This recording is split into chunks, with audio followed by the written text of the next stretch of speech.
Alright, let's get this thing going. I did Lake City Quiet Pills, the unsolved online Reddit mystery. Just as a warning, this does contain somewhat sensitive topics. So, yeah, let's just head right into it. Alright. So, on one fateful day on Reddit, a user by the name of 26 announced the death to the subreddit, saying that a somewhat prolific member of the forums named Religion of Peace had died that day in 2009, and that Milo was found dead of old age looking at Reddit before he died. Milo being the Religion of Peace. The author of the post also remarked that Milo was an ornery and mean person, but that Milo had helped him out with finding some work after getting out of the army.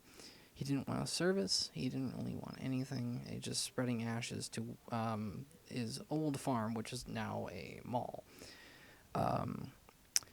There was also a short remark about how the author provided space for an image hosting website that Milo had run on the side. But it was so you mentioned really quickly and briefly.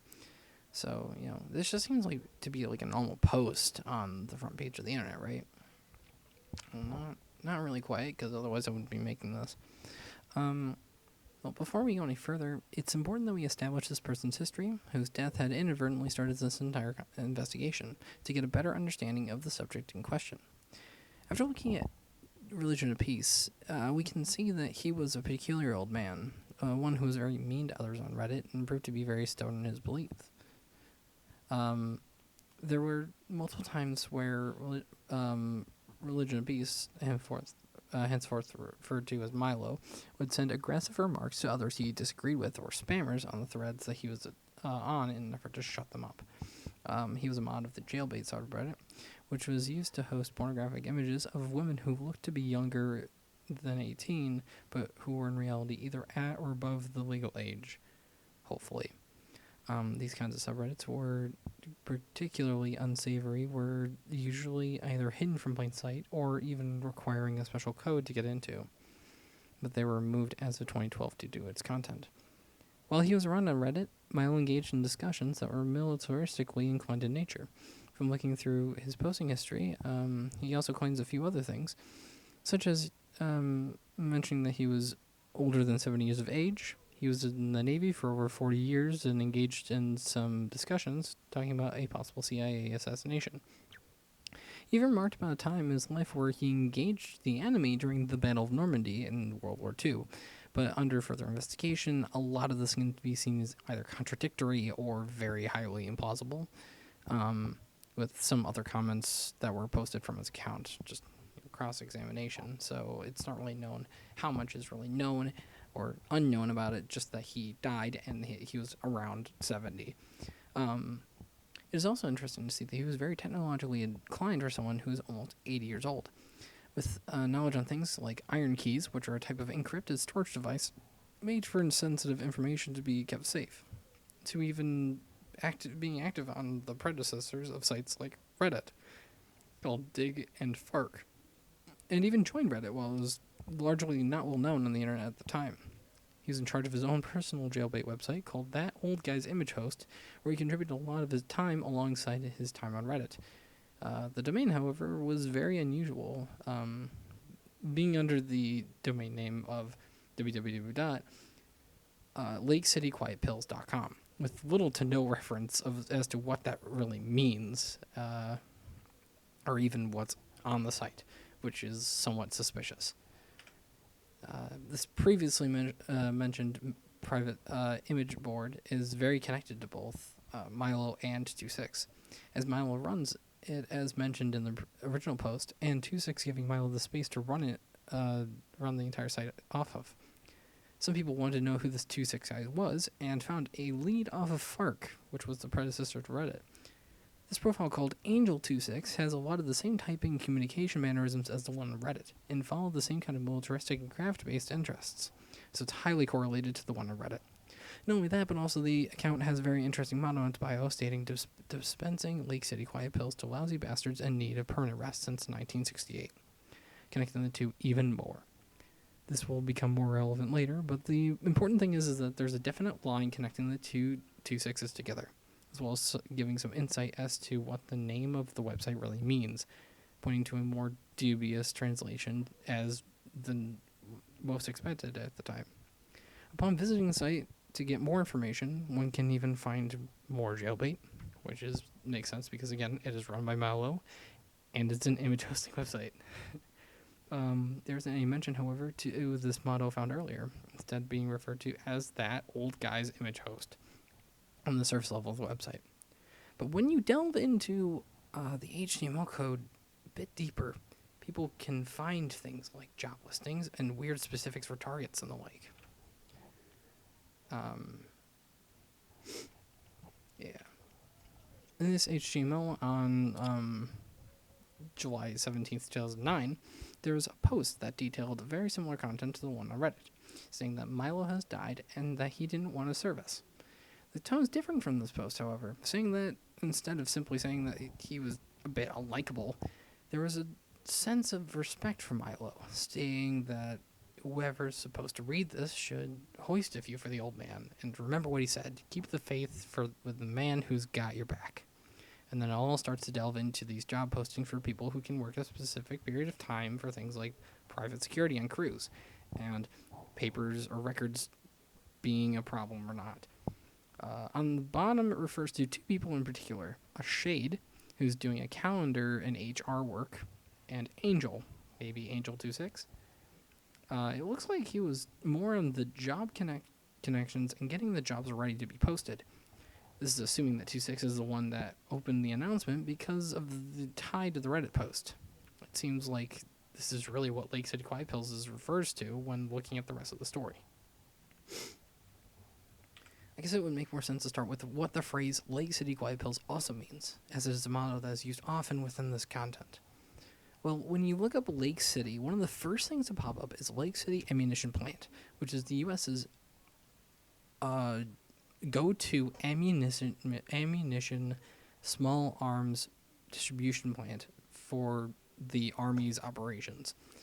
So if we take this into consideration as to what the quiet pills portion means, it's most likely referring to bullets and taking out people since the group started in 1968. This definition with the job postings make the postings correlate with the idea of mercenary work, or something similar. These job postings, by the way, use interesting terminology when referring to work orders. Like Angel has postings for the EU and Asia, we aren't sending anyone to ME. No one don't ask for listings. ME most likely referring to the Middle East. W/W and CCW also pops up here and there, which people determined on Reddit to mean wet work and concealed carry weapons permit. With wet work employment, there's going to be some bloodshed to be expected on the job. In this website, it is now assumed that Angel and Shade are very important to and have a strong tie to the inner workings of jobs being handed out in interior work. It then wasn't a surprise when, around 2 months later, there was another announcement saying that for those who have asked, I bricked Milo's iron key the same day as all was well. This implied that Milo had sensitive information on the encrypted hard drive that correlated with the site in some way, shape, or form, since it ends with saying all is well, so no concern for alarm. On November 14th, there was another post by the same person. Milo's will cleared probate. Surprise, Milo was loaded. Email Shade if we sent you out in 2005 to 2009. Shade will have checks cut for you. Amount is by how many times, not by pay total. Small share is 3 to 4K. So if Milo was loaded and a small share is 3 to 4K, then that means that whatever they're doing is raking in a lot of money. This somewhat acts as a bonus of sorts for the sharing affiliates as well, with more work done yielding to a higher payout in return. A few months after that, the last amount announcement of what we know of was sent out, stating that we're having a birthday party for the old man on the 19th. Party starts at 1500, the usual. Send your RSVP to Shade. FYI, we're booking a room for 3 days for anyone coming from out of the area and overnight for locals. This date is important, so keep that in mind for later. Other than that, it seems like a fun time for a bunch of people who were probably close to Milo, or at least that's what it seems to be on the surface. There are more specifics given out a few days later, saying that we've got 38 rooms in the Marriott on 46. Shade has the key cards for locals, pick up at the party, give your travel name to the desk, and that's it. No ID needed because we're covering the bill. Keep the room service under 500, okay? The phones here are not secure. It all seems kind of typical for a party, except, giving out key cards for the guests, a set place, the works. Except they need 38 rooms and a travel name for the front desk. It all seems suspicious when you also mentioned the unsecure phones. Seems like there's more to this than just a party. Presumably after the party, there's a rap sheet of all the expenses from the party. Saying that hotel rooms were $48,341, limo was $6,080, so on and so on, with the total being $94,080, and a congratulations from Angel that you all did Dutch Milo proud. Thanks. Sounds like one hell of a party, but it does lead to very interesting conspiracy theory that sounds very plausible when you take this into consideration. Shifting gears a bit, let me introduce you to a man named Mahmoud al-Mabho, who grew up in the Gaza Strip as a kid and had 2 different instances of killing Israeli soldiers and joined the Hamas. The Hamas is a group that got control over the Gaza Strip and this let him rise up in the ranks. This strip is known for being violent against the Israeli citizens and military to an extreme. All this led to him experiencing a few failed assassination attempts against him already towards the end of the 2000s. The first was a dud car bomb, and the second being a poison that made al-Mabho very sick, but not killed.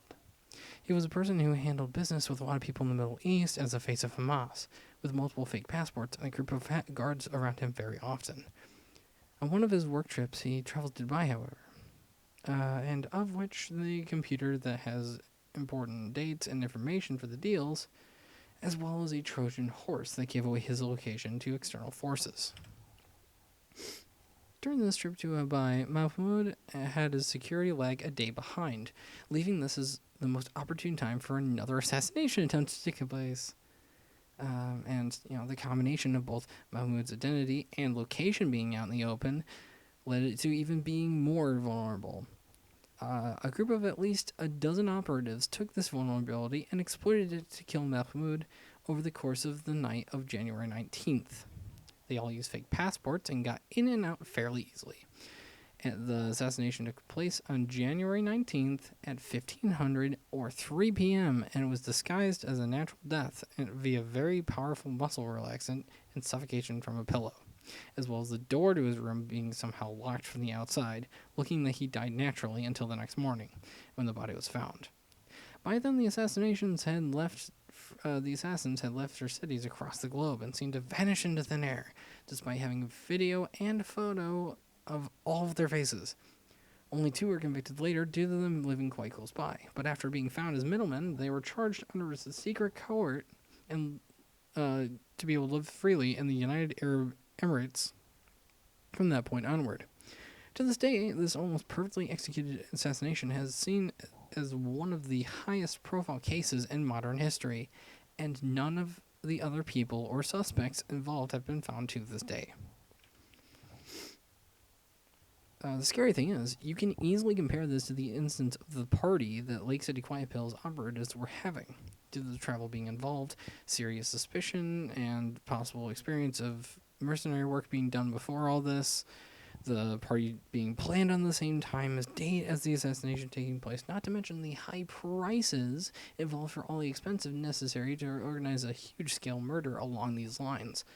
There are also a lot of people involved, and the politics behind all this seem to fall just in the right place as well, as the Israeli saw Mahmoud as a very threatening person to their future work because he was very important to the Hamas-controlled Gaza Strip.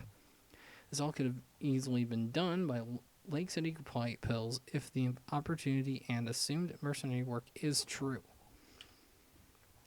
In the end, though, Lake City Quiet Pills shut down, but not before being encrypted because of a large influx of people coming in from Reddit looking for more information, especially after the assassination took place.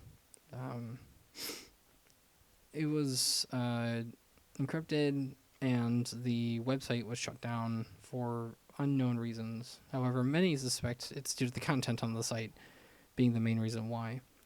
Much more time passed, and a new user in the Lake City Quiet Pill subreddit goes under the name of Retirement Plan LCQP, and he made a post called LCQP Truth, It's Not What You Think, and goes into detail saying that LCQP was not a merc group, but it did have to do with public and private transportation as well as smuggling and organizing heists.